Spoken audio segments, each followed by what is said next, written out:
Bonjour tout le monde! Aujourd'hui, on va voir la lumière et le cycle du jour et de la nuit. On va commencer par savoir qu'est-ce que la lumière. Premièrement, il faut savoir que c'est une source d'énergie, la lumière. C'est une énergie qui est rayonnante, donc qui va être déplacée par des rayons. C'est une énergie qui va donc se déplacer. Et qui dit énergie dit aussi on peut en faire de l'électricité. La lumière, plus précisément, donc oui, c'est une source d'énergie rayonnante, comme vous le voyez ici. Elle peut être émise par le soleil, par une ampoule, n'importe quelle ampoule. Le feu va également faire de l'énergie rayonnante, donc de la lumière, et certaines réactions chimiques. Là, vous dites, hein, qu'est-ce que c'est ça? Bien, vous avez sans doute tous déjà essayé les petits glow sticks. Eh bien là, c'est de la lumière aussi. Ça, c'est fait par une réaction chimique. Quand on craque le petit bâton, on a deux substances qui entrent en contact et la réaction se fait et ça dégage de la lumière. Bon, la lumière, c'est pas seulement visible. Elle peut être invisible pour notre œil à nous. Tous les rayonnements qui entrent dans la lumière s'appellent le spectre électromagnétique. Ça, c'est un mot super important.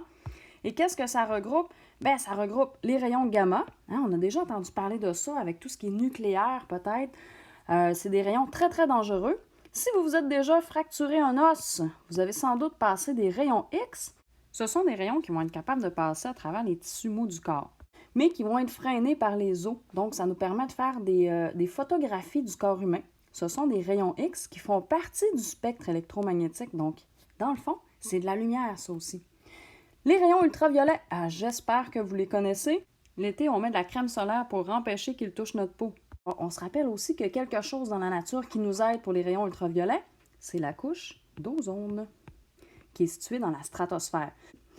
La lumière visible, toutes les couleurs de lumière que vous voyez de la lumière rouge, de la lumière bleue, de la lumière verte, toutes ces lumières-là font partie de la lumière visible, c'est ce qu'on est capable de voir. Les rayons infrarouges sont notamment produits lorsqu'il y a un dégagement de chaleur, qui sont utilisés, oui, dans nos micro-ondes, mais également dans certains outils de communication avec des satellites, par exemple, et les ondes radio qui sont aussi utilisées lors des communications. Faites attention, les ondes radio, on ne les entend pas. Ce qu'on entend, c'est du son. Tout ce qui est là-dedans, ça ne s'entend pas et ça ne se voit pas, mis à part la lumière visible. C'est la seule que l'œil humain est capable de voir. Là, on parle de l'œil humain. Si je vous parlais de l'œil du chat, par exemple, l'œil du chat, il est capable de voir les rayons ultraviolets.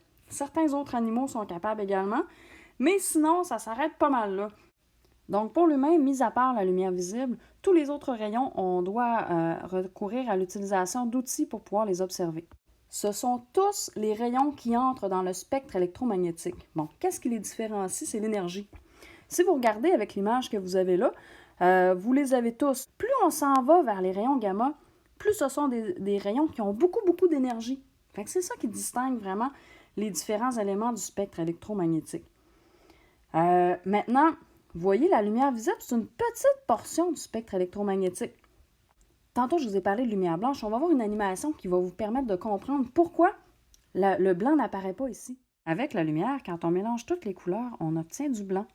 L'outil que vous voyez présentement, c'est le disque de Newton et c'est ce qu'il vous démontre. Donc, pour la lumière, le blanc, c'est l'ensemble de toutes les couleurs.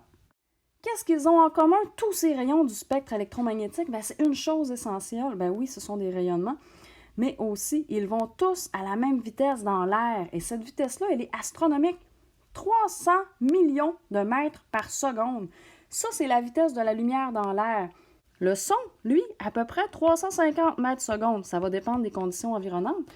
Mais voyez-vous comment le son est beaucoup plus lent que la lumière? Parce que c'est quoi les propriétés de la lumière? Il y en a deux qu'on va voir aujourd'hui. Premièrement, la lumière, elle voyage en ligne droite. Ensuite, la lumière subit une réflexion diffuse sur les surfaces. Je reviens avec vous avec chacun. La lumière voyage en ligne droite. Une des meilleures façons de s'en rendre compte, c'est lorsqu'on regarde des ombres chinoises. Vous voyez, on va placer notre main en avant d'un obstacle, puis tout de suite à côté, on va voir une zone d'ombre. Pourquoi? Parce que la lumière, elle n'est pas capable de traverser notre main. On voit l'ombre de la personne, l'ombre de ses mains, parce que ses mains ont bloqué le passage à la lumière. Elle n'a pas été capable de passer à travers. Elle n'a pas été capable non plus de le contourner, cet obstacle-là. Fait que tout de suite derrière l'obstacle, on a l'ombre, ici, qui apparaît. Et tout autour, on va appeler ça des zones de clarté, donc là où la lumière va être capable de passer. La lumière voyage en ligne droite, mais il arrive parfois qu'elle change de direction. Lorsqu'on passe d'un milieu transparent à un autre, qu'est-ce que c'est un milieu transparent? C'est n'importe quoi qui va faire passer la lumière. Par exemple, une vitre, ça peut être de l'eau. Tous les milieux transparents ont un impact sur la lumière puisqu'ils viennent la ralentir. Ce phénomène s'appelle la réfraction et on a un bon exemple ici. On sait que le pinceau est droit, mais lorsqu'on le regarde dans l'eau, on a comme l'impression qu'il est cassé ou qu'il y a une courbure avec le niveau de l'eau. En fait, ce qui se passe, c'est que ma lumière voyage en ligne droite, mais quand elle va toucher l'eau, elle va être ralentie. Et en étant ralentie, elle va changer un peu de direction, ce qui va faire en sorte que je vois cette cassure-là à l'écran. Ça, vous reverrez ça en secondaire 5, mais c'était juste pour vous dire que la lumière, elle voyage en ligne droite, mais oui, des fois, ça peut arriver qu'elle change un petit peu de direction. Mais règle générale, elle est incapable de contourner les objets. Maintenant, dernière chose, réflexion diffuse par les surfaces. Qu'est-ce qui fait en sorte que mon orange est orange et ma pomme est rouge? Pourquoi? Les surfaces, elles vont absorber de la lumière, mais elles vont aussi la réfléchir. Okay? Ça, c'est super important. Maintenant, si je regarde ma pomme qui est rouge, dans le fond, qu'est-ce qui est arrivé? C'est que ma lumière blanche, la lumière qui nous entoure, on a vu tout à l'heure que la lumière blanche, elle était composée de toutes les autres lumières. Donc, la lumière blanche, elle arrive ici sur ma pomme. Ma pomme, elle absorbe différentes couleurs de la lumière blanche, mais elle va en réfléchir d'autres. Et moi, ce que je vois, ce que je perçois, c'est ce qui a été réfléchi. Donc, ma pomme, elle va réfléchir du rouge. Pour mon orange, même principe. Elle va absorber la lumière blanche, mais elle va réfléchir tout ce qui me permet de voir l'orange. Donc, ce que vous voyez lorsque vous regardez un objet, c'est ce qui a été réfléchi et non ce qui a été absorbé. Bon. Maintenant, votre lumière, elle va être réfléchie dans toutes les directions. On l'appelle, cette réflexion-là, la réflexion diffuse. Et c'est super important, cette réflexion-là. C'est elle qui nous permet de voir les objets. Sans cette réflexion diffuse-là de la lumière, nous serions incapables de voir ce qui nous entoure. Le cycle des jours et des nuits, c'est un phénomène qu'on observe bien évidemment à tous les jours. As-tu remarqué que le soleil se lève à l'est et qu'il se couche à l'ouest? Sais-tu pourquoi il fait jour au Canada alors qu'il fait nuit en Chine? Il y a des phénomènes qui expliquent ça. C'est la rotation de la Terre puis la propagation de la lumière en ligne droite. Nous allons apprendre que le cycle des jours et des nuits est un phénomène naturel. Les planètes sont en mouvement et tournent constamment autour du Soleil. La Terre, tout comme les autres planètes, tourne autour d'un axe qui lui est propre et qui entraîne la succession des jours et des nuits. Vous allez voir dans quelques secondes une carte des fuseaux horaires. Il y a 24 fuseaux horaires. Chaque fuseau horaire correspond à une différence d'1 heure. Il est donc espacé aussi de 15 degrés entre chacun des fuseaux horaires.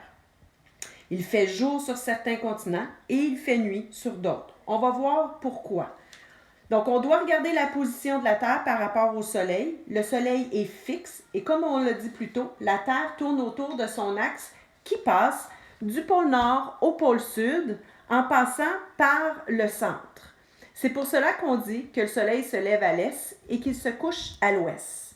La rotation se fait dans un sens toujours le même et c'est le sens anti-horaire. La Terre prend 23h56 pour faire un tour complet, mais on simplifie ça en disant 24 heures. Alors, à cause de la rotation de la Terre sur elle-même, il se trouve qu'une seule partie de la Terre fait face au Soleil. Il fait donc jour une partie de la journée et il fait nuit une autre partie. Il fait jour lorsque la face de la Terre fait face au Soleil. Et comme la lumière se propage en ligne droite, elle est bloquée par la Terre et seulement une partie qui est face à la Terre est illuminée. Donc, comme la Terre bouge et tourne constamment en 24 heures, la partie face au Soleil la quitte doucement et celle qui n'était pas visible apparaît face au Soleil tout doucement. Toutefois, la partie de la Terre où il fait nuit sera illuminée par la Lune. La Lune ne fait pas sa lumière, elle est illuminée par le Soleil elle aussi, et c'est cette lumière qui est réfléchie sur la Terre pendant la nuit.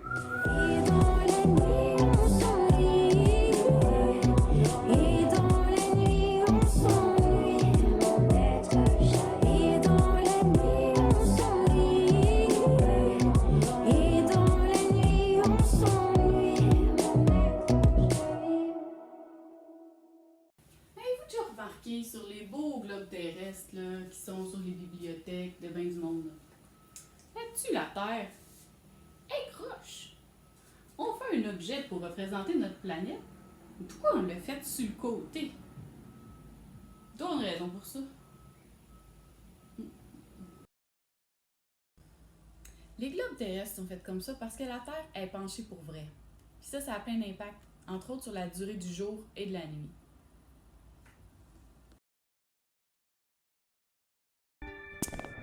Le soleil s'est levé à 8h48 et s'est couché à 16h52. Un peu plus de 8 heures. Mais ça fait une toute petite journée, ça. Petite journée, grande journée, une journée là, ben ça a toujours, mais toujours 24 heures. Ça, c'est le temps que la Terre prend pour tourner sur elle-même. C'est le temps de rotation.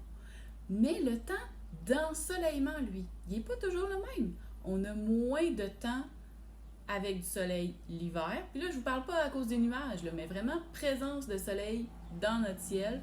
Ben, on a moins de temps pour ça l'hiver, alors que ben, l'été, beaucoup plus de présence d'ensoleillement et des nuits beaucoup plus courtes. Qu'est-ce qui fait ça? C'est l'inclinaison qui fait tout ça. Le fait que la Terre soit inclinée et fasse sa rotation un peu penchée vers le Soleil, comme ce qu'on voit ici, ça fait en sorte qu'on passe plus de temps dans la clarté. Si vous regardez le premier point en haut, là, c'est l'Amérique du Nord. En fait, c'est la hauteur de Stockholm, mais un peu plus haut que le Québec. On voit un petit peu de nuit, mais beaucoup, beaucoup de temps dans la clarté. Donc ça correspond au temps de lumière qu'on a pendant l'été. Mais on sait aussi que quand c'est l'hiver, on se retrouve à être plus incliné dans la noirceur, c'est-à-dire qu'on a plus de temps de nuit. Tout dépendamment de où on se trouve sur la Terre, eh bien, on n'a pas la même durée de rayonnement du Soleil. Hein? La partie éclairée du jour est plus longue comparée à la partie de noirceur dans la nuit.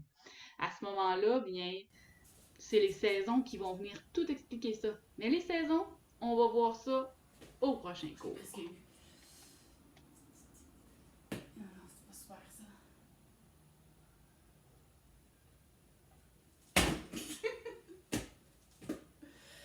En tout cas, rotation, tourne sur lui-même. Révolution, tourne autour de quelque chose d'autre. Tu es là?